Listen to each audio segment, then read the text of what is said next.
I think to be great nowadays is maybe not as hard as it should be because so many people aren't willing to do the work to be obsessed. Can you tell me about this obsession with obsession and going out there striving to be excellent? It's unbelievable to realize how simple it is, but how hard it can be if you just don't focus on your own improvement. I think a lot of people don't ever get a chance to suffer on their own terms, to enter the pain cave on their own terms. What is Be the Light all about? If you can find the right sort of purpose to drive an organization, to get people to show up, they will show up in mass. When you just show up and care for people first, I think that resonates everywhere. The leader does have to live with one foot in the present and one foot in the future. I think that's how you become that transformational leader. What does it look like to make strategic bets? When you take bets on people, they will almost always prove you right. I am very curious about how Insight Global is winning while it seems like everybody else in the industry is losing. If you're an inspiring leader, please listen to this.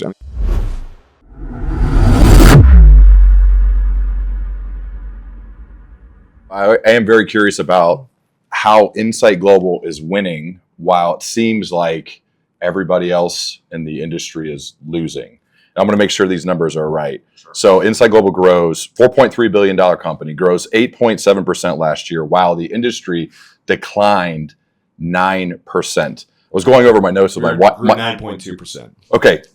Sorry, 9.2%. Industry decline 9%. You're really mad about Yeah. But seriously, I was going through my notes with my wife, and she's like, "Wait a second, how in the world did that happen?" I said, "Great question. So how did that happen? Let's hear from. I'd love to hear from both. Let's hear from our chief revenue officer. Here we go. Well, I would say our people are incredible. I would say a lot of companies in the face of adversity, if their strategy is, or if their market is not right, I think it's just like a lot of companies will succumb to the idea that like, well, I guess it's just going to be a bad year.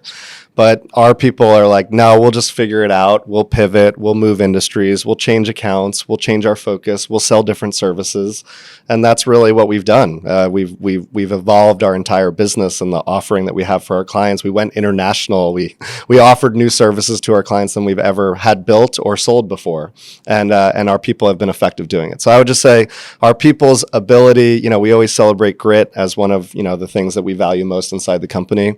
Our people's ability to show up, keep going, do new things, evolve is really, I think it's second to none, and that's been a huge part of our story.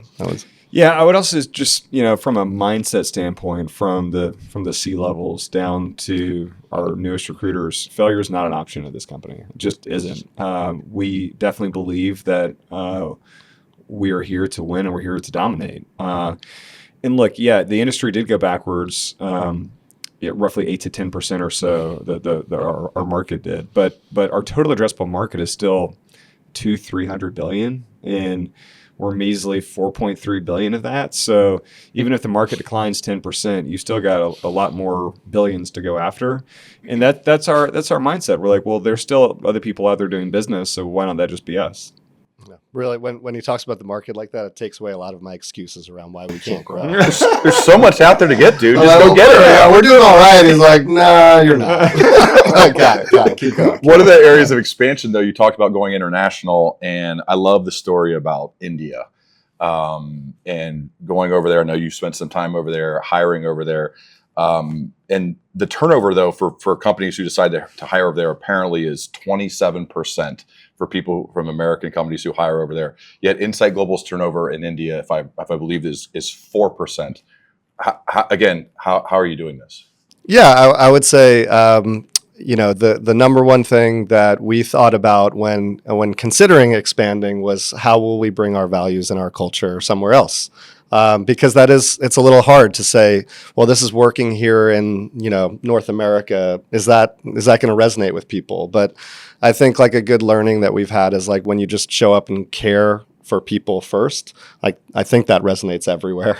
And so, we're not building an offshore facility for our customers to be low cost. We're building it to be, to really provide our services. And there's an incredible amount of technical, capable people that like in India, the training there is exceptional in terms of like technical development. So we were like, we have to go there to get the global talent that all of our customers need and to take great care of these people. And I think that that philosophy is one that we're trying to bring to as many of our customers as possible, because it really is, you can still show up and take care of people no matter where they are, and it still be something where there's savings there, because just domestically that the economy is different. Tell the bottled water story. You tell it. You No, tell no, it. no. It's Go on. You love it. You love it. Well, okay, so fine. Well, So- you insist. I mean, I do think it is indicative. It's a small little example, but it's indicative of us trying to show up with who we are, with our values, and so we're over there doing interviewing all these new hires that are going to work in our center in Hyderabad, and so we got all these candidates coming in, and they've been interviewing with us and kind of everywhere, and during the day, one of our folks that's doing the interviews asks this individual if they want a bottle of water, gives them a bottle of water. And this person says, wow, of all the places I've been to interview, nobody's offered me a single drink of water or treated me like a human being. And I just, I'm really thirsty, and I really appreciate that. So thank you. I'm not used to companies treating us that way here. And that is something that we've noticed, is that a lot of companies will go to India. They'll pay people below the poverty line.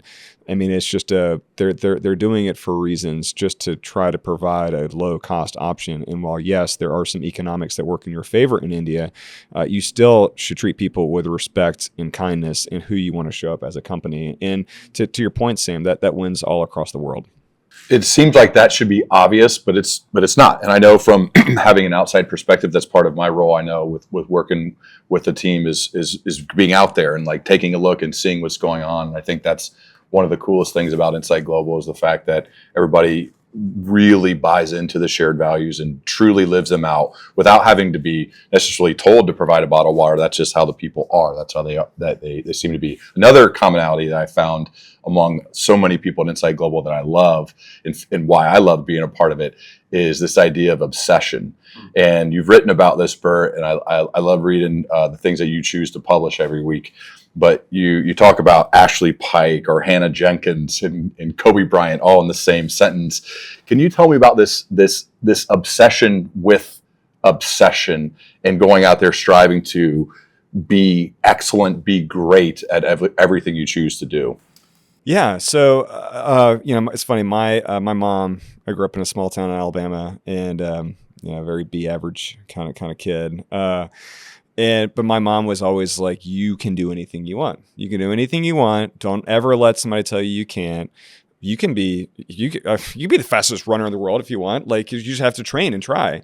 And you're like, okay, Mom, fine, whatever. But then you have a few early wins in your career that come from hard work, that come from work ethic. And it could be anything. It could be you're a new salesperson and you set some big meetings that you didn't think that you could do. It could be literally anything. And you all of a sudden get hit with this thing where it's like, oh, I made that happen. And I did that from my hard work and from my diligence. And then you're like, well, I'm just going to pour into that even more. And you start to realize the rest of the world doesn't want to operate that way. Speaking maybe to why we've grown when the rest of our industry hasn't, so many companies would rather just batten down the hatches and be like, okay, guys, we're going to be in a little bit of a downturn. No big deal. Let's do some layoffs. Let's do some cost cutting. Nobody expects anything from us. And let's just do that. They don't have the will or the fight to be obsessed about the things that they do. And you can do that. You can actually show up and say, no, I'm just going to care a little bit more. I'm going to wake up a little bit earlier. I'm going to stay a little bit later if that's what it takes to be great. And I think to be great nowadays is maybe not as hard as it should be, because so many people aren't willing to do the work to be obsessed. Did you see Timothy Chalamet's speech when he won that? I think I read about it. But I read about it where he sort of right. embraced. He just owned it. Yeah. He just absolutely. He was talking about Bob Dylan's role. He was like, yeah, this is what 4 years of my life looks like.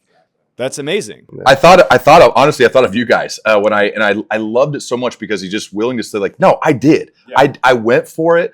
I want to be one of the greats, is what he said. Right. And then he said, this award isn't like, it's not what it's for, but it's just a little bit of fuel, bit of fuel. Like, it's not everything. And I feel like that's kind of like how you live too, Sam, this like obsessed guy, whether it's tennis, pickleball, or leading a sales organization or leading a company, this idea of obsession feels like it's a part of your ethos. Well, I believe, like, I get in 5:30 every day because I have a couple thousand people that started where I started. And I am obsessed with the idea that they should have the best career ever, that they should not make the mistakes that I had to make, that they should not wait as long to be successful, that they can have that same opportunity that I had, and I would be letting them down if I didn't give them everything I had. And I want people around me that are exactly like that. Like, it's a special organization when you are committed to people and they are committed to you, and that reciprocity is there.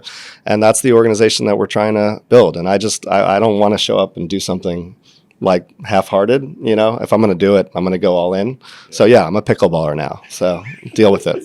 Yeah, working on my slice. You Okay? gave a speech in Chicago though recently, which was killer, about basically like it's similar to like what Bert's mom said. Like, you could do anything. You told stories about some of your early struggles and failures and how you had to fight through all that. Yeah. And I felt like I felt your care, I felt your obsession, I felt the juice from that speech of like, God, I really want this for these people. Like, what went into that talk? Like, what were you thinking as you were giving it? 25-year-old Sam that had none of that, you know, that I just wish a 25-year-old other person could have that, you know, and have that a year earlier than I did, you know. Like, it's unbelievable to, you know, have 20 years of career experience behind you and to realize how simple it is, like, but how hard it can be if you just don't focus on your own improvement. If you just worry about how other people are going to judge you, if you just don't live with a growth mindset. People that have a negative mindset, people that are thinking about or worrying about people's judgments over your own improvement, that's the whole game. And if you just change those two things in your 20s, like, your whole life could be changed for the better. You could probably do a lot of things you maybe thought you couldn't do. And I like worry about that for my kids. And so I like worry about that for our new hires. Like, I want them to start and know that they could do anything. Yeah. You know? Speaking of doing crazy things, Bert, did you run to work this morning? Yeah. Is that true? Yeah. It's all I might have saw you pop in with a weighted vest. I'm like, not only did you How run, far is it was a hydration How vest. far is it? Okay. The most direct route from my house is like 15 miles, but I had to get a few extra miles side actually to go past the office. I saw Robbie. That's amazing. I had to just pop a few did extra you run a ones. marathon this morning? I ran about 18 and a half miles. You're insane, dude. What is with your obsession with running and running long distances and these 100-mile Yeah. races? Yeah, let's get to the bottom of this. Yeah, seriously. I think I'm still trying to figure that out myself. But, I love a sense of accomplishment. I love that I can do something hard. I've always, I lived in Yellowstone National Park for a summer in college, so I fell in love with the American West, and I loved seeing mountains and being like, why can't I just stand on that? Why it's there. And I like knowing that I can do a hard thing. And, fast forward. And so I've always liked running, as my primary form of exercise, I would say. But going into 2023, I knew it was going to be a hard year in the industry. It was going to be a hard year for us. It was going to be a year that we were going to be just fighting to stay flat. And I like the idea that if you run a marathon, they give you a medal. And I may not get a ton of sense of accomplishments in a year at work that maybe you're flat in, but boy, if I get a medal for running a race, that's cool. And so I ran my first marathon then and was like, I really liked it. And so I kept running. And sort of, I think all roads, if you like distance running, all roads eventually lead to the ultra distance. And I read this book called Born to Run. He couldn't stop at 26. Yeah. So. I read this book called Born to Run. Christopher McDougall, great book. You should get him on the podcast. And he talks about this race called Leadville, which is in Colorado. And I read it and I was like, oh man, I'm gonna have to run that now. And because it's 100 miles, it's all of it's above 10,000 feet of elevation. The total vertical gain is over 15,000 feet, and that sounds crazy, scary, hard. And so I just want to know, can I do that? And I love the training aspect that you have to do for something like that, and the obsession and the discipline that you have to be ready to even try to do something like that. But the payoff is man, that the last 30 miles to where you're like, I'm going to really do this after all the suffering, after all the, hallucinations, whatever. You're like, I'm about to finish this. I mean, I can't describe to you how just amazing and majestic that feeling is, especially if you've got like 30 miles to go. Only one more marathon to go. And you're talking but about it's like, it's really, crossing the finish line with Jeremy Crickle, who's one of my good friends who paced me the last 13 miles, was like, we just have a bond that is like unbreakable now because of what you sort of do together. And so, there's also a level of achievement there. That's the level of insane. achievement, the sense of accomplishment. I'm after that stuff. That really is what it is, right? The harder you would have to put in. I've never done this and will never do this, but I imagine that's the level of effort. And it's not only the finishing, I would imagine, it's the person you become in the process of training and doing the thing. Yeah, and I think a lot of people don't ever get a chance to suffer on their own terms, like to enter the pain cave on their own terms.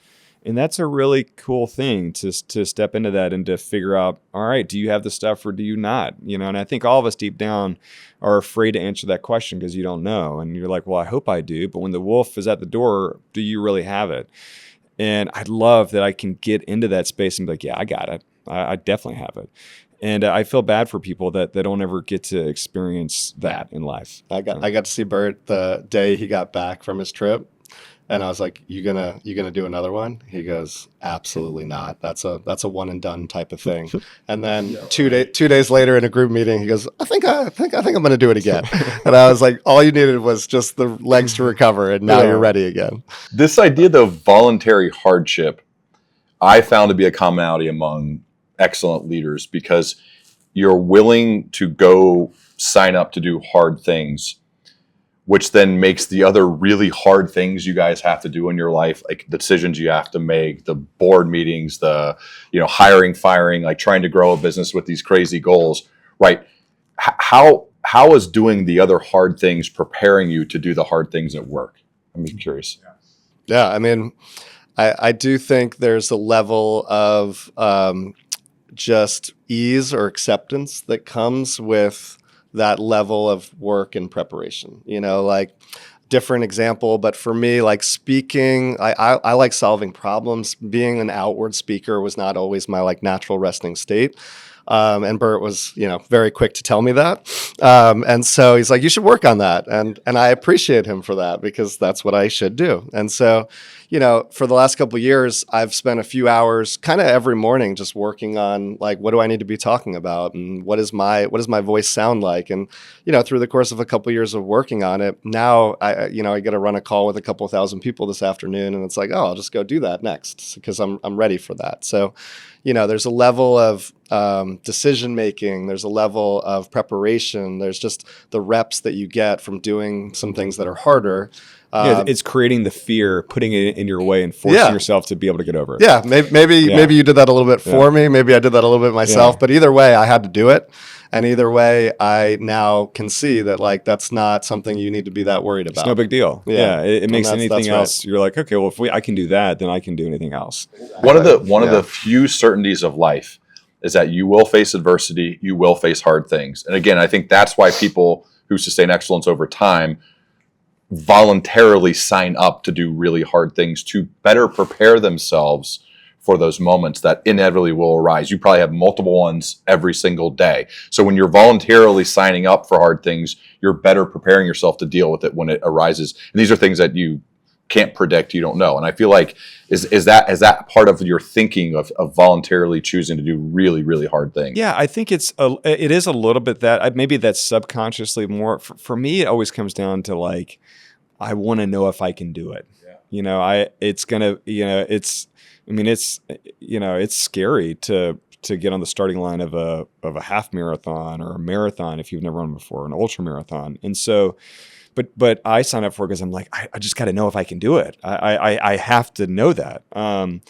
And so I like that challenge. I think I can do it. I put in the work. I put in the training. I think I can. And then when you do it, you're like, I knew I had that in me.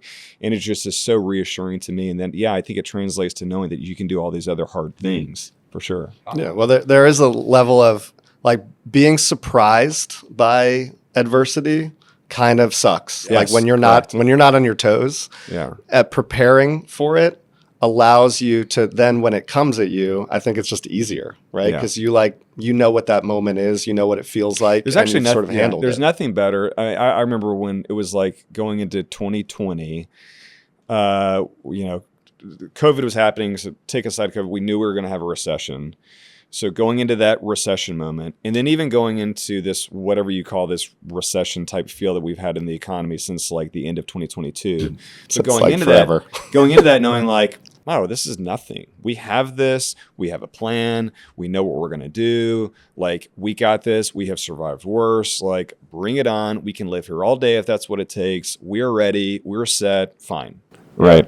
How about the 2020 for a lot of leaders was like such a perfect example of that. Yes. Because it came out of nowhere. It was so abrupt. It was so jarring. And so I think a lot of leaders that like had to face 2020, I could speak for the leaders in my organization, in this company.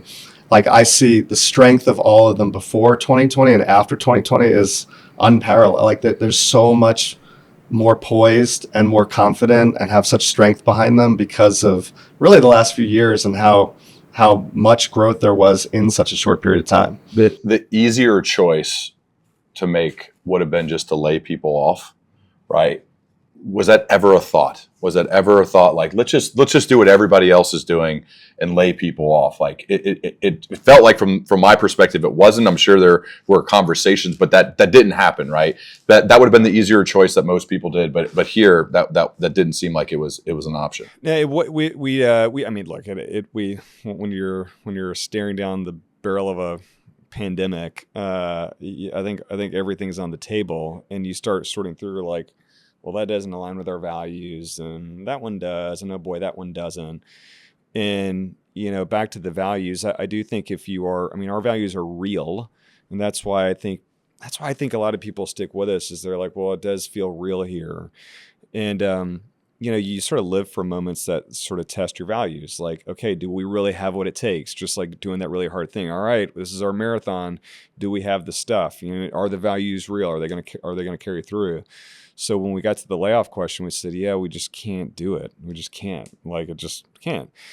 And, fortunate that we've got great financial sponsors, Harvest Partners and Leonard Green, that were like, yeah, got it, understood. That's how you guys want to roll. Great, fine. They didn't say that exactly. From what I hear, that's not how those calls go. Yeah, it was, but they were very supportive. Very supportive. And but what's nice though is that when you have a company like ours and great people like ours, they make those questions really easy because there's no quit on our people. I mean, they are all fight, and so they're like, let us bring the fight to this recession. Like, we got you. And so actually, we grew 8% in revenue that year. Which, like, you totally don't even have to have the layoff discussion if you're able to go out and find growth and find demand in a time where there seemingly is none. And so, yeah, it's easy to bet on our people, and we bet on them again and again and again. It's such a cool part of the story, and it's inspiring because, like, hey, we faced like literally, hopefully a once in a generation thing, and we didn't go there. We didn't do that. So like, people. Honestly, to Bert's credit, the flip side, he did the opposite. He was like, how about we lock those salespeople in who lost their commissions and pay them a little bit more? Because when things come back, they're going to know that that's who we are. And we did that. You did that. That was a huge decision that you made. And like, for people that were in our business, 2020 and before, that saw that, a lot of people wouldn't know that because it happened after they joined, right? We've hired a lot of people in the last 4 years, but for the people that were there for that, I think there's a lot of reasons to just know like who the people are and the values are that we want to run this company by. Bert, you've said to me before that the whole world is getting soft. And you mentioned somebody who's we're not all running to work. Who is well? You mentioned somebody though who I think she's in Canada who is not soft. Wait, is Laura Downey? Is that where she is? Laura Downey is not soft. And so like I just like this idea of being a beast, of being the opposite of soft when the whole world's going that way. Can you share more about that? Yeah. So I mean, yeah. You find what I love, where like you have hope in humanity, is you meet people, because I think every generation is so.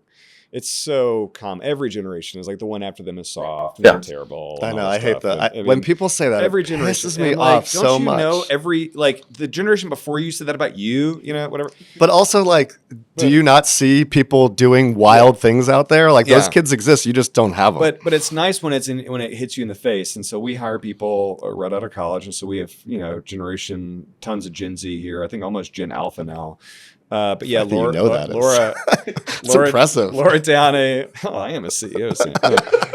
Laura Downey is she's been here. She has been here about 6 years or so. Maybe 8 years now. But she's up in Canada, and I mean, she is so hardcore. She's so driven. She's that type of you just want this person in your organization. And yeah, she called me last week, and she was like, how do I get people to, like, she's frustrated. How do I get people to retain the knowledge that they need to know so they can sound better in front of customers? How do I get them to be obsessed about the work as I am? And it was funny. I was like, oh, Laura, yeah. So you have the curse of the high achiever. So I'm sorry, but like, not everybody runs it at your speed. Just let me level set some expectations. You don't change, keep doing you, but here's how we can kind of talk through that. And I think you can actually still bring a lot of people along and help them out. I mean, it does start with, you got to paint the vision and what does the opportunity look like? Okay. So if I can understand what that is, okay, that's interesting. I'll sign up for that. Okay. Now we got to set expectations. Okay, this is what I need from you. This is what I expect from you. This is what you can expect from me. Let's make that contract together. Now I'm going to teach you how to hit those goals, how to meet those expectations. And now I'm going to follow up like crazy. And I may even have to follow up and make really tough decisions, but I'm prepared to do that. And I think that, if you can teach, those just amazing alpha high achievers, how to sort of lead in that way, then yeah, you can create a lot more people around you in that same way. That multiplying effect. Sam, I noticed in your office you have a quote of the man in the arena. What does that quote mean to you? It kind of goes Best I mean, speech yeah, ever. it really is fantastic. It just goes back. I mean, marred with blood and sweat. I mean, I just love it so much. But it comes down to what I said actually at the beginning. Like, I'm not here for your judgments, and if you have them, you can go. You can go to that place. Though I won't say it, but you can go there. Because my world is not for you. And I don't care. Like, what I care about is the work I'm doing, and if I'm giving it my all, and if I am, then that's it. And that's that whole speech, distilled down into a simple comment, which is, it's the man in the arena that is to be respected, and everyone else that is the critic is kind of not. And I live my life by that. I want my people to know that, like, that's all we should care about. And if we can do that, and sales, by the way, is the most amazing teacher of this. Completely. Because sales, like, people that don't have a sales career don't understand what it's like to call people that don't know you. They don't want to talk to you. Or don't want to talk to you, and put yourself out there for them every day on blast for a number of years, and just do that on repeat. And the more you do that, the more you just realize, I just need to do my job well, and people will see that I am someone that will be a great partner to them. They will see that I really am here to do a great job. They will see that I'm the person they can count on when they need them. And that's what sales really is, and that's what sales will teach you. And so for my organization, if I want my people to see that, I want them to learn that, because again, it's the most empowering, freeing thing for your whole life. So. Man, I love talking sales. My dad was a lifetime sales leader, wrote books on sales, led 1,500 people at one point in his career. So he's my idol. But one of the things you said about sales, Sam, you said this to me in like a letter 2 or 3 years ago. Sales is not about deception. It's about depth. It's working for others. It's being the light to the world around you. And I think that is a great transition, Bert, to what be the light means and why it's so important to you. Important enough to maybe even decide to put it on your body. What is be the light all about?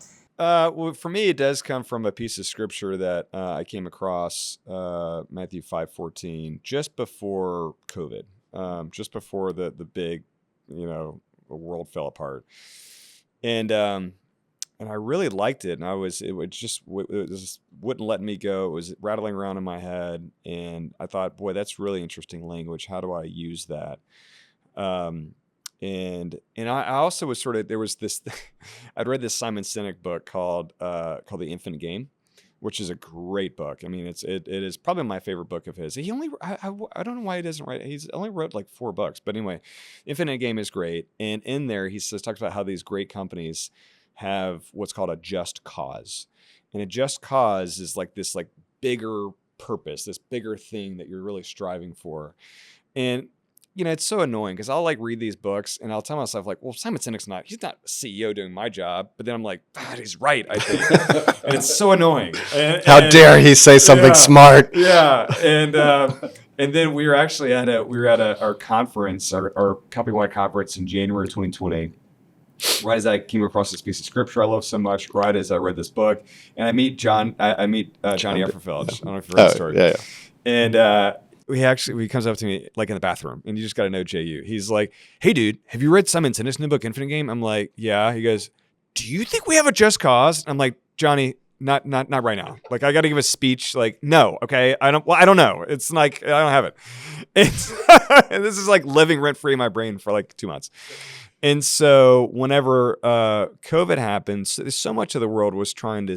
I felt a real sense of everybody was wanting to know, well, what part can I play? How can I fight back against this? What can we do? And we're lucky that we're a staffing company, and we actually have a wonderful opportunity to work incredibly hard to help other people find work in a thing where you're about to see millions of people be laid off. And so the call I had with the company on March 12th, where we sent everybody home, I was outlining, okay, we're definitely going to have a recession, but don't worry, this is what we're going to do. This is how we're going to combat it. I'm private equity owned, so I've got to have this. Every time we go through a sale process, everybody's like, what are you going to do like in a recession? So you got to have that answer cold. So I was like, we're going to be fine. Here's what we're going to do. But I knew, aside from the tactical, people wanted this bigger thing to shoot for, this bigger thing to be all about. How can we fight against this?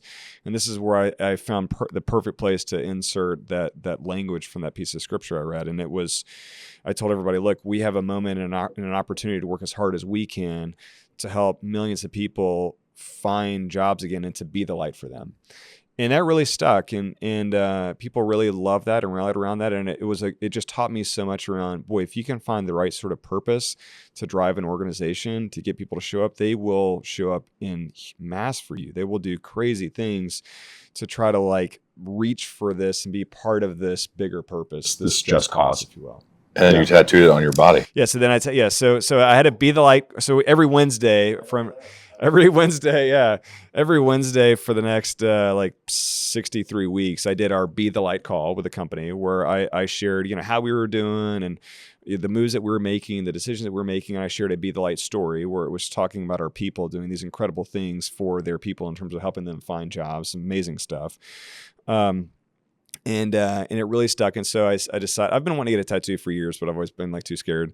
And my friend Eli was like, hey man, he sort of like incepted this in me. I felt like it was my idea, but it wasn't. It was his idea. He was like, what if we did this event where we raise like, see if we can raise $100,000 for our Be the Light fund, which we have this like financial hardship fund that we kind of created in COVID as a way to, help our 30,000 contractors, consultants, or our internal people. If they find themselves in harm's way, the Inside Global Family Foundation can step in and make a grant to them. But we got a lot of people in the company, so we were worried about running out of money in that. And so I said, all right, if we can raise $100,000 for that fund, I'll get Be the Light tattooed on my arm, and I'll live stream it to the company. And so you would have done it for free. Yeah, I would have done it for free. Yeah. So yeah, now I'm tatted up. You're all in. Cool. You haven't got a second one yet, though. I want to. Bad. I know. I keep thinking you got it, but I've got 2 I've thought about, and I'd like to get it on the quad because I'm in my running era, right? Oh. So it'd be kind of fun. But I like quad's very California of you. It's very West Coast. Well, I like people to not know, what is Bert? Where's he from? I don't know. Yeah, you keep us guessing. Yeah. So I like the idea for a term that I kind of have discovered from this running thing I'm in called Suffer Well. I think that would be really fun. Suffer Well tattooed on my quad, or an Eastern Bluebird. And that what's that? Yeah, that one's just for me. I can't. Is that a private? That's sort of private. Yeah. Okay. Yeah. That's amazing that those are the 2 you're considering. Yeah. Well, you might as well do both. What does suffer well mean? Well, I like the idea that, again, it kind of back to this like thing in endurance sports. Like again, most people don't ever choose their own suffering or go into it on their own free will. And I do believe suffering builds endurance, and endurance builds character, and character builds hope.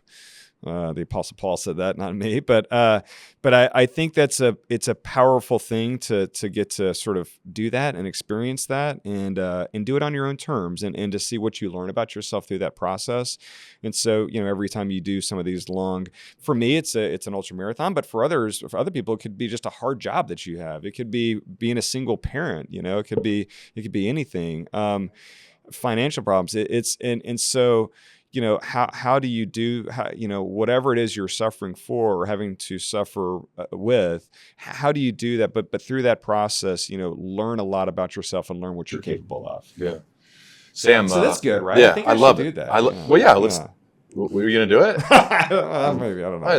You don't have any, do you? I don't. Yeah, you got no ink. I don't. That's surprising. You got all the surprising, you right? got all the muscles. You should throw some ink on those muscles. If I had your shoulders, I can't get anything else on my arms. tapping everything. I like the quad idea. Yeah, I think I see basketball players. I'm like, let's do they that's where the new band is. I think. Like they get the like it used to be on the bicep. Now it's like. I mean, my bicep is like that of a 12-year-old boy. So You run a marathon to Or work. your quads. I mean, My those quads. things are ripping. Yeah. Sam, I did a 360 for you, I don't know, 3 or 4 years ago. Yeah, I remember. And dude, it was pretty good for the That was most part. great. No, I actually is an awesome experience for me because I got to talk to so many people. I mean, I did it for everybody on the team. Mhm. So I did, I don't know, 50, 60 interviews over the course of 6 months or whatever.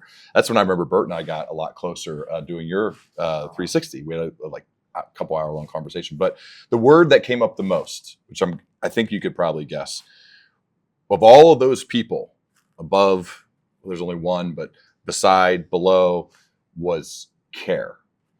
And I think that is such a cool word if you had to embody one word for a person. And I have to think that made you feel really good. It does. It's my Timothy Chalamet moment. What does care mean to you? I mean, I'll say, I think I grew up, a little bit about me. I think I grew up sort of isolated. My parents were divorced. I played a lot of soccer. Soccer was like my outlet. But I wasn't like friends with people on the team. I was the best player on the team, and they liked having me because I like helped us win all the games. But like they weren't inviting me to hang out. Like I remember I went to like 1 or 2 of the pasta parties and I was like, I don't belong here. And I remember being a little bit socially awkward. I remember in college, I studied electrical engineering. It was not an easy subject to study. I buried myself in my work. I was social, but it was like I was a little awkward. And like starting in sales, like that was way outside of my comfort zone. I say all this to say, I guess I've always wanted people to know how much I care about like being a great teammate or doing great work, and impacting the people around me. But I don't think like socially, I've always been like really good at it. Like there's people around me that I'm like, oh my God, they're socially like just exceptional. They're just so naturally confident and connect. I mean, Greg Murray and Tommy Cadden, all these guys are around me that I'm like, they're so fun. They're so witty. They can do every accent in the world. They're so good looking. I'm like, all these things. I'm like, it's so annoying that you have everything. Yeah. I just have to. You got me with you. I don't. Yeah. We just work for it. We just suffer well. Yeah. Oh, that's what we do. Yeah. But, why I guess that really resonates for me is I've just always wanted people to know that like, I will do everything I can do for other people to be successful, but I don't know that I've always been like the most communicative, and that's my journey. But I've always wanted people to see that and know that in my work. And so when I hear that, I just really appreciate that feedback because it tells me that like people notice that I'm working hard for others and they see that. How do you bring that to life? What does that look like a practical application of care? Like I care so much about my work, about my people, about my career, about Jenna, about my kids, about everybody. Like for me, it's just an intense focus. Yeah. If I'm at work, I am so intensely focused on the work. If I'm at home, I am so intensely focused on my kids. If I'm on a date with my wife, she's like, can you chill a little bit? But I would just say, like, if I'm doing it, it's probably going to be pretty intense. And I don't know, like at times people are like, yo, chill. I'm like, yeah, you're probably right. Chill a little bit. But I think I show it through. I think I show my care through intensity. As someone that watches Sam, it's everything. It's all the little things. It's sort of never taking a play off, right? It's you're showing up. I mean, intense focus is great, but it's just always on, and that's not for everybody. But that is what obsession looks like, and there's a reason why Sam helps me run this company and why he leads an organization of almost 2,000 people, and so that's what that means, and that's what that looks like. But it's a million things. Yeah.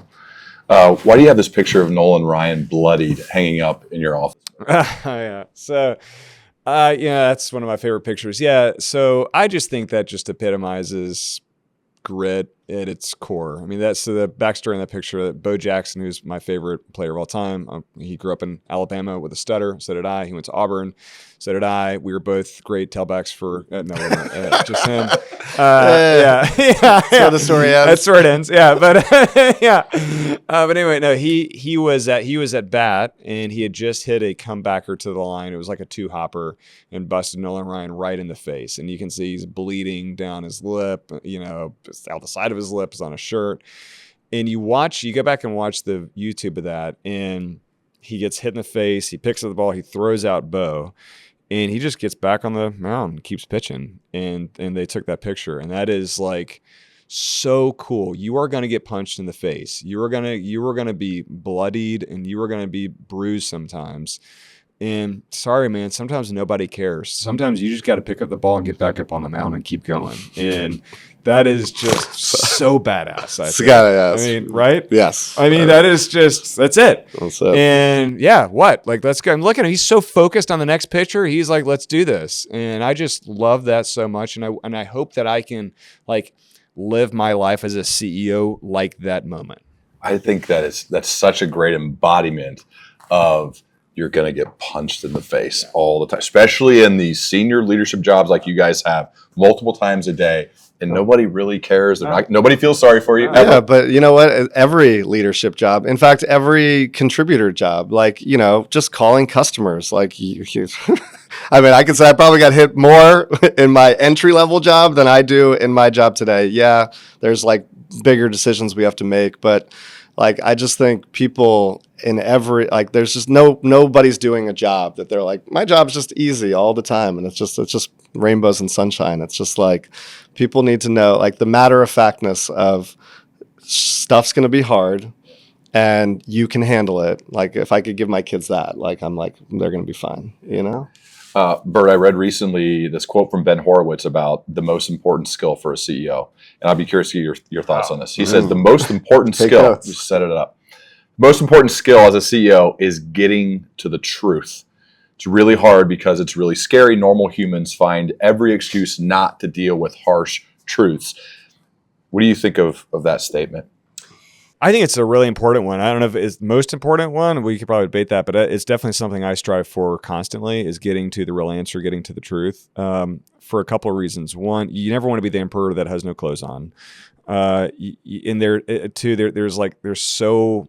so many people, and there's so many layers between a CEO and the front line. There's so many people trying to keep bad news from you. And it's not, they're not wrong for doing it, and it's nobody's fault, but everybody's just trying to kind of like take care of the issue and solve it and maybe brush it under the rug. And so you are really insulated as a CEO in that way. And that's dangerous, because a big part of your job, I think like 50% of your job as a CEO, in my opinion, for what that's worth, is to be a strong communicator. People need to know what's going on, how are we doing, you got to communicate to them.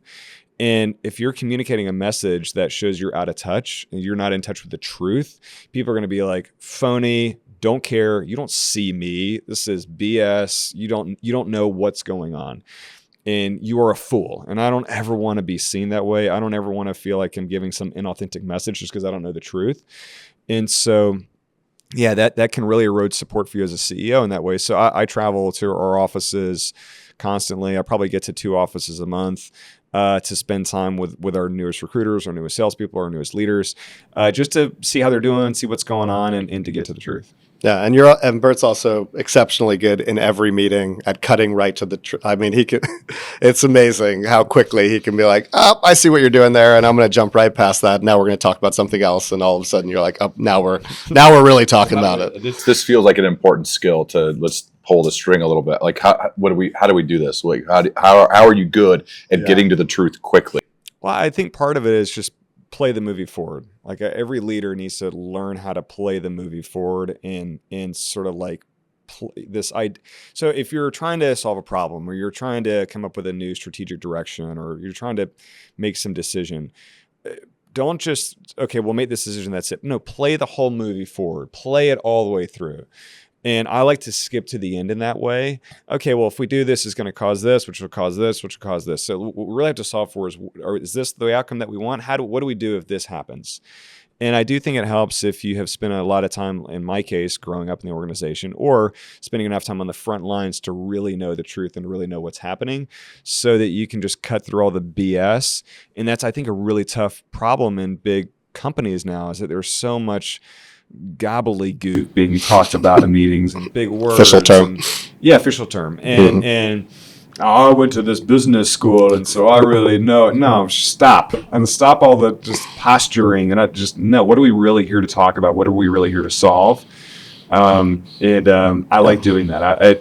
It's not that I haze people, but I do sort of like to, in a good way. I do sort of like to call out the BS when I see it in the meeting, when people are just posturing or they're talking about things that don't matter, to get right to like the heart of the matter. Just be direct and ask. But I would also say Bert is exceptionally good at taking complex ideas and making them simple fast. That's something you do really well. Also, reading people, exceptionally good at that. Like, I think because a lot of people, it's not like there is the like posturing and all that, but there's just people that are just really positive and almost like too optimistic, where you're sort of trying to get a real read on what's happening, and they're just telling you in a really positive way, like, it's going really well.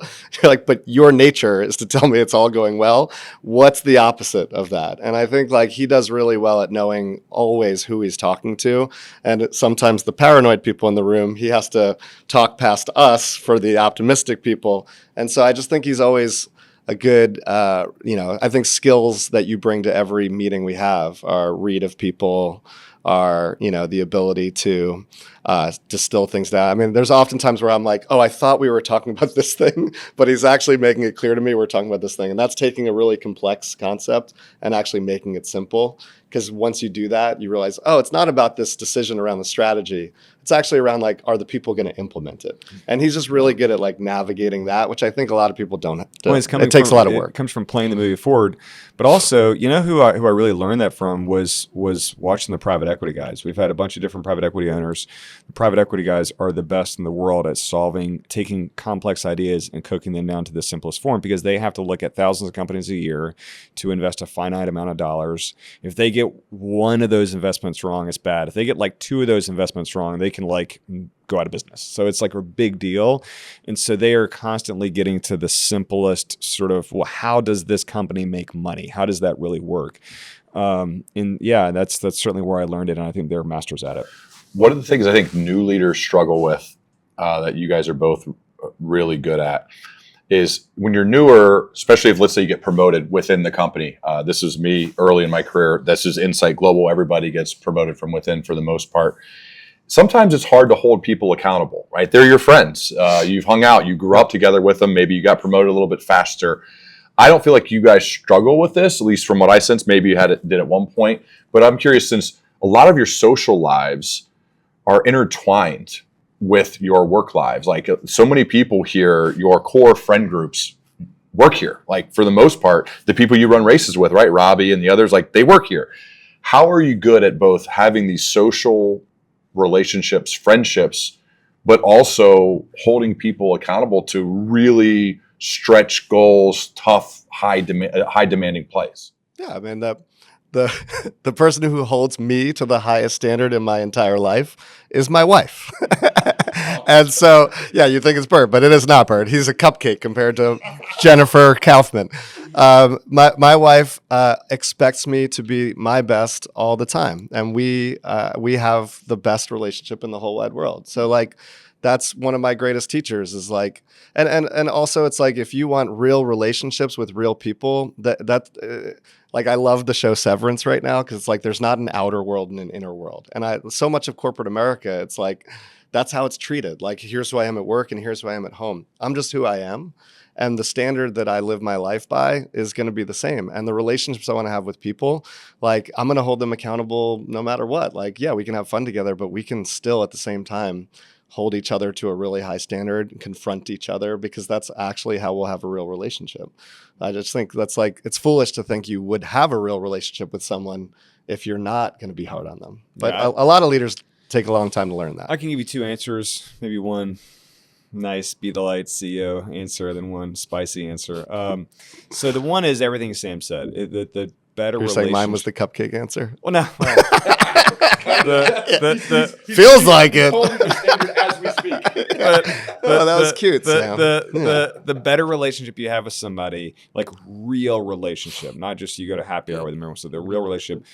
I actually think you can it is easier to hold them accountable. It's easier to have the tough conversation because it's real and it's authentic and they know that you care about them. The other answer is like, what kind of question is that? Like, you want to be a leader and you can hold somebody accountable? Like, what are you doing? What game do you think you're in? Like, this is the game of leadership. Like, if you are being held to a standard to get a job done and you're counting on your team to do that and they're not delivering and you're too afraid to hold them accountable, you are in the wrong role, my friend. You are not a leader. Yep. So I think about that. How many times do you think we fight a week? What ballpark number? A dozen, maybe, Yeah, maybe say 6, maybe 10. Twice a day Yeah, feels twice a day. feels right. Legitimately fight Oh yeah. twice a day. Sometimes in front of people, Yeah. sometimes just by ourselves. Most of the Yeah. time it's in front of people. Do you guys feel like you're like brothers? It's in a At weird times, way. yeah. At times, we come from very different places, which makes it even more unique, I would say. Yeah. I feel like though you can't fight healthily unless it's someone like I feel like that's what I do with We my have a brother. relationship. Yeah. There's You gotta- still a level of You this fight with is- your wife There's too. still Like, a you level have- of this like, is my boss. you have disagreements. Right? Like, I there's, don't really fight with my wife about Ever? Well, I mean, I do. You don't but, fight. You have yeah. disagreements. I I don't you assume. wait. just lose. Let's just say this. I'm hypercritical sometimes with Sam, so I know it can be. With my wife, Your standards are low. maybe I've got more grace. I don't know. You don't hold her to high standards. You're a smart man. No, I think that you still have to be professional at work. Yeah. Like there's still an element. Like I want people to like me at work, but there's an element of like if you're not getting the job done, I have to make hard decisions. And when I make those hard decisions, like that's going to hurt our relationship. There's no, you can't take the humanity out of that. You do have to live with like the idea that like it's not going to be like we're just brothers, there is an element of like I think in another world we could be best friends, but we also work together, and so there's an element of like, well, you got to remember that all the time. And I think people who understand that are able to have the best relationships at work. I think there is also another thread here, though, for where the more senior leader can really help the junior leader. And so if you've got the junior leader, let's say, that's trying to hold their people accountable, that's trying to lean in and do that, their leader has to recognize that and praise them for that and keep encouraging that and keep supporting that. Like sometimes we're afraid of turnover, poor performance, whatever, and that can cause a junior leader to pull punches. It can cause a junior leader to not go all the way there and to not make that tough decision that they need to, because it's going to make them look bad. That senior leader can say, "Don't you worry about that, man. I got your back. You make the tough call. You do it." You are going to totally unlock that person, and that is a really important responsibility of this. Yeah, I find more often you're letting the person down when you don't. Yeah. Right. Mm-hmm. Like more often, those are the regrets I have looking back, where I'm like, if I only told that person what they needed to hear at that moment when I didn't, I think it could have gone differently. It's actually an incredibly selfish act to not tell somebody, to not let somebody always know where they stand. It's putting my comfort in front of trying to help you. And so I think it's a very selfish act if you can't do that. And I think thinking of it that way, actually, if you truly care, right, makes it better. Bert, in one of your Bert's Reports notes, which I love that you publish your thoughts every week, you said things I look for when I'm promoting a leader. There are 3 things: hard decision making, strategic bets, and simplifying complex problems. We talked about simplifying complex problems. I like to go a little bit deeper in the idea of making strategic bets. What does that mean to you? Like when you're looking to promote somebody, you want to hire a leader, you want to help them rise up within the organization. What does it look like to make strategic bets? So you can make strategic bets on new lines of business you want to launch and get into, or just on promoting people from within. And I think the leader does have to live with one foot in the present and one foot in the future. I think that's how you become that transformational leader. All leaders have to do the same thing, and it's called growth. Like I don't know of any leadership roles where you don't have to grow at all. Like financially, personally, professionally, no growth. You have to grow. And so if you're going to grow, that means you're going to be pushing into uncertain territory all the time. And so you got to plan for that, and you got to make strategic bets on how to take advantage of the future, an uncertain future. That's with the people you're elevating, or that's with maybe strategic places that you want to go. And I think a lot of leaders, we do them a disservice as senior leaders to not remind them that that is their responsibility. And that's where you get these sort of transactional leaders that just sort of show up to work every day and they just make the donuts a certain way because that's all they're supposed to do. And they don't know that they should actually be working on like a croissant recipe because the market may be moving to that. And so we have to be thinking about always what are the next, it doesn't mean don't be like great at your core, the Jim Collins famous hedgehog principle. Yes, be great at that. You have to be, but how are you pushing and evolving yourself? Because it is a changing world. I do love it. I believe you just brought the cronut into the strategic leadership I did. segment. Yes, correct. I'm going to think of the cronut forever. One of my favorite histories. Talk about hiring, Sam, and something you had written and sent to me a few years ago. We talk about potential over experience. And you said if you want to build a culture of commitment and care, you have to choose potential over experience. What does that mean to you? I was really going to try hard to work a pastry into this answer, but I don't think I have it. I don't know that I'm going to be able to do it. Yeah, I think that's because it's a strategic bet because if they had experience. You can say, Bert, I hired him because look at their experience. Whereas if you hire somebody who doesn't have experience, you're making a strategic bet. Yeah. Well, I'm going to try. So like if you have dough, okay, you can shape the dough however you'd like, and you can cook it to exactly the temperature you like. Okay. If you have old bread, it's going to kind of be old bread. And it's going to be hard to... It's formed. It's made. You know you're getting bread. Yeah. But it's kind of crunchy. Yeah. It's not that good. That was an attempt. To say it in terms of just... Yeah. To say it was no mayonnaise, you know. Like, I think when you take bets on people, they will almost always prove you right, number one. And then when you take bets on people and they do prove you right, they also are like, that's your gang. That's your your squad. Because like nobody else took the bet on them, but you did. So like if you want a group of people that want to really, go to work for each other every day as part of a team, I think when you sacrifice a role to the outside, when that person was close enough that you give them that shot, I think the more you take chances. There's certainly roles like our, chief legal officer, where I'm like, I'm not promoting an entry-level recruiter to run our, legal organization, but there's a lot of roles where I'm like that they're close enough, like they could figure that out. And we have promoted a lot of people in different capacities to completely new roles, and I've just watched them for many years show up and do amazing work. So I just think, and when they do that, you guys have like a special bond around like what you were able to do together, because it was hard, but we like figured it out together. So I just think that's a special way to look at building your business. And people put too much stock in experience. I mean, like define experience. Like your experience is so much relevant to this job that you've never had before in my company. How? Like, so I would much rather take the person that is in it, that's one of your people, that will give you everything they've got and then some. It's funny you mentioned chief legal officer, and that was just an example. Our chief legal officer, we did promote from within. Her name is Ariel Zion.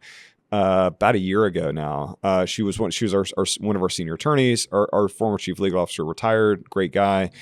And this is a big job, right? We're a big company. And so we had and we interviewed a bunch of candidates, a lot of great candidates. But Ariel had never been a chief legal officer before, but it was just like, man, I think if I'm going to go down swinging, I want to go down swinging with Ariel. Like she's one of our people. She's got it. And it is, every time I think about her in this role that we promoted her to, I just smile because I'm like, it was so the right hire. It was so the right hire. It was so the right promotion. Yeah, I guess it's a strategic bet in a sense, but it was so obvious to me. So. Yeah. I want to talk about being together. It's one of the reasons why I'm here in person. I like the idea of being with you guys. But you do the Be the Light calls oftentimes in an office, sitting literally shoulder to shoulder, touching others. And you can see you have this like rapport. You're just kind of like one of the guys, but you're also the CEO at the same time.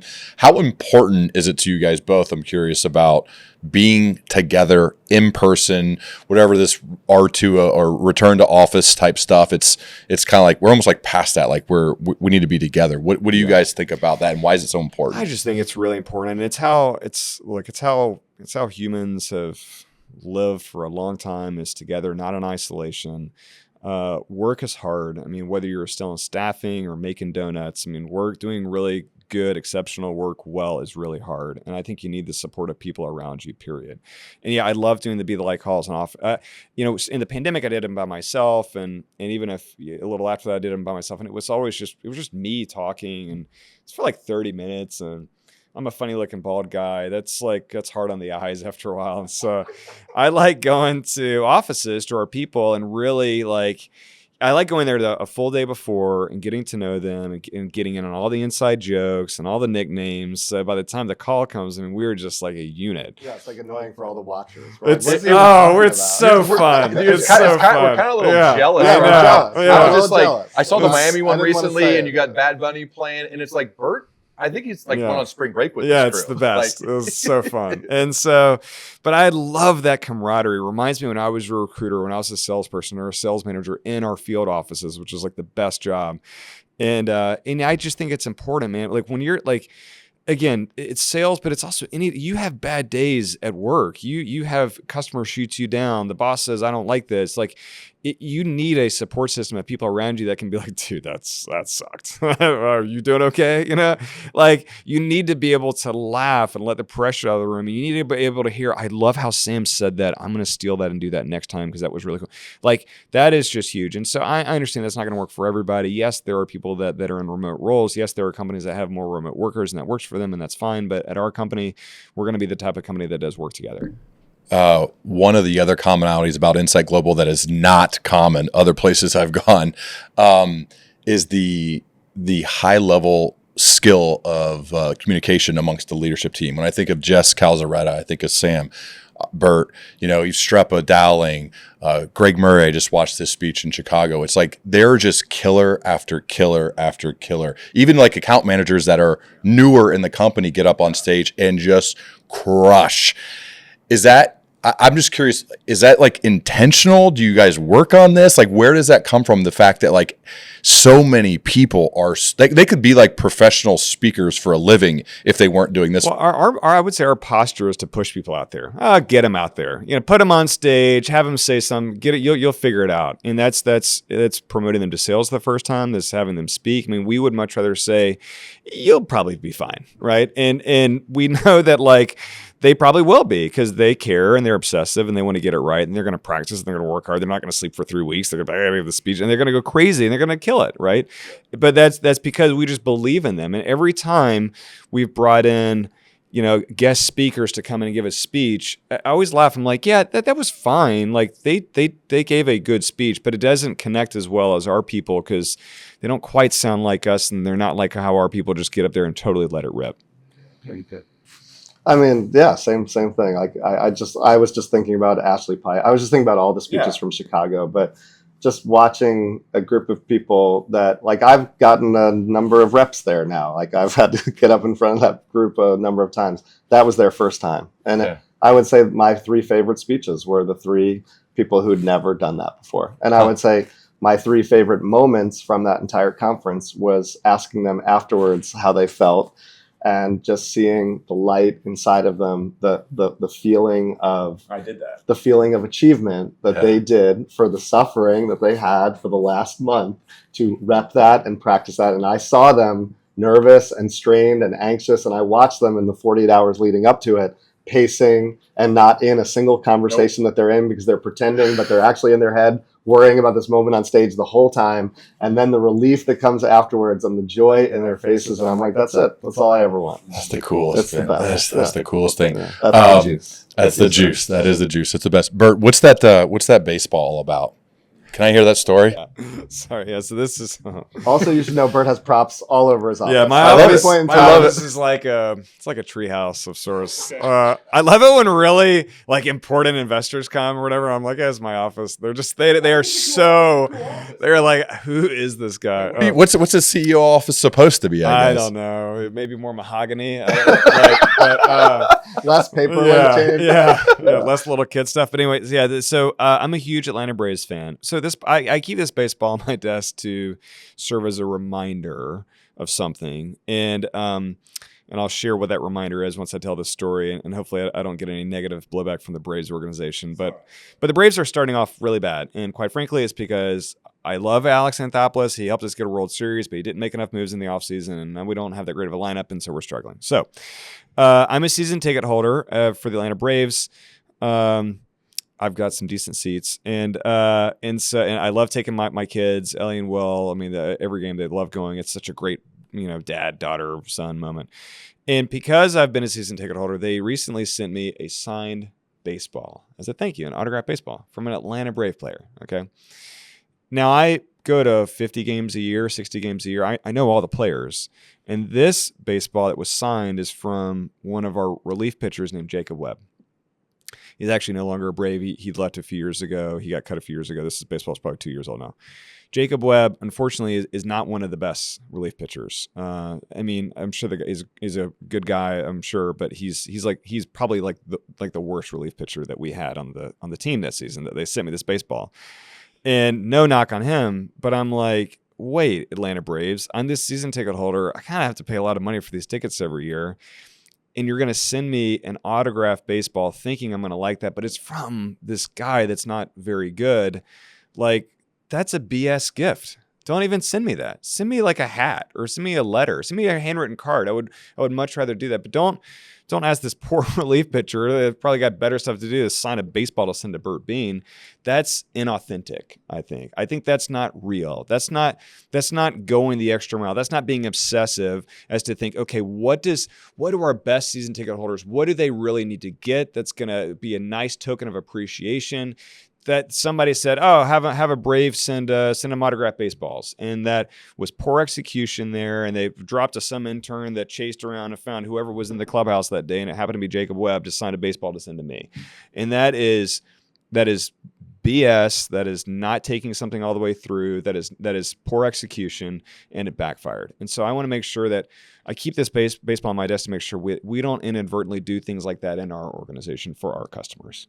What would that look like? Like, what does sending the Jacob Webb baseball look like at Insight Global? I think a good example of it is you promote salespeople out there and you give them inadequate training. You give them inadequate training as to how to talk about our services, as to how to talk about, we're doing a lot more internationally. We're doing a lot more selling professional services. I mean, one of the reasons why we've grown, Ryan, the last couple of years in a huge way is our big investments in professional services.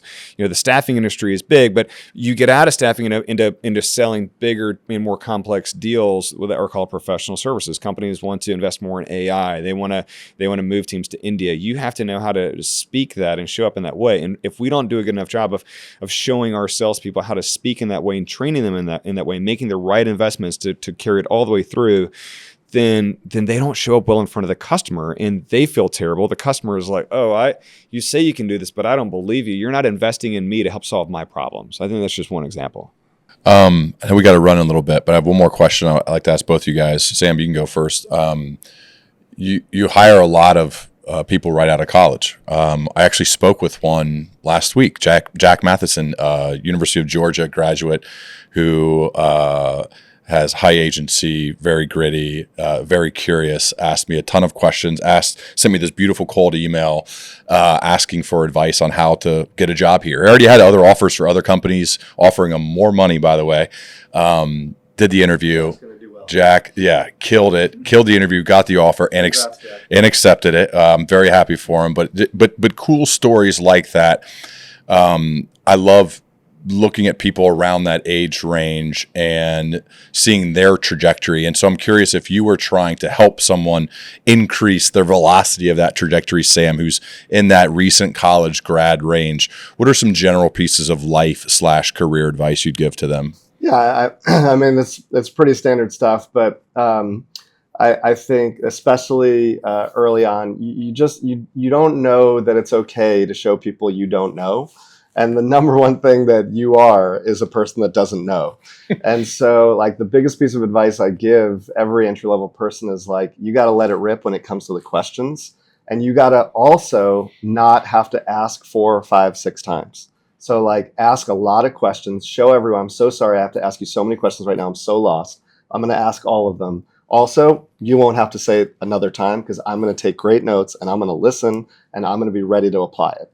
And it's like people that just start their careers knowing like, I got a lot to learn. I'm going to soak it all up and I'm going to work hard to learn it and learn it as quickly as I can. I think that you just start there and things are going to start working out really well for you. People that don't show up that way, I think it just gets harder faster. Yep. Bert, what do you think? Don't ever give somebody a reason to fire you. Glenn Johnson, our founder, told me that when I was first hired. Sort of an intense thing to hear as on your first day, but he was like, hey buddy, don't ever give me a reason to fire you. And I was like, yep.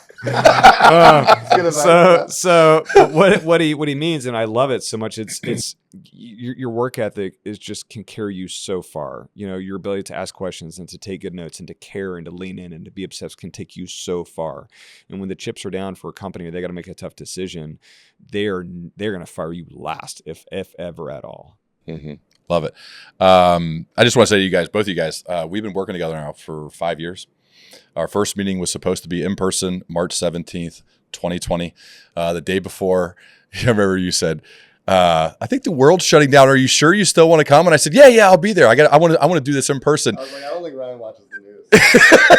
And then I think like 4 hours later, I was like, actually, I don't think I should come down there. So anyway, it's been 5 years now, which is insane to think about that. And I just loved it. It's even better today than it was, I think, in 2020, as far as just getting to know so many amazing people and getting to hang out in leadership circles and compass retreats and all the cool things. So I'm just really, really grateful for both you guys. Thank you for everything you do for the company. Of course, man. I mean, we love your podcast. It's the best one out there. If you're an aspiring leader, please listen to this. I mean, this show, I truly mean this, taught me so much about how to be a CEO in my first year. I mean, I love your podcast so much. Dude, that means a lot. That means a lot. Thank you guys.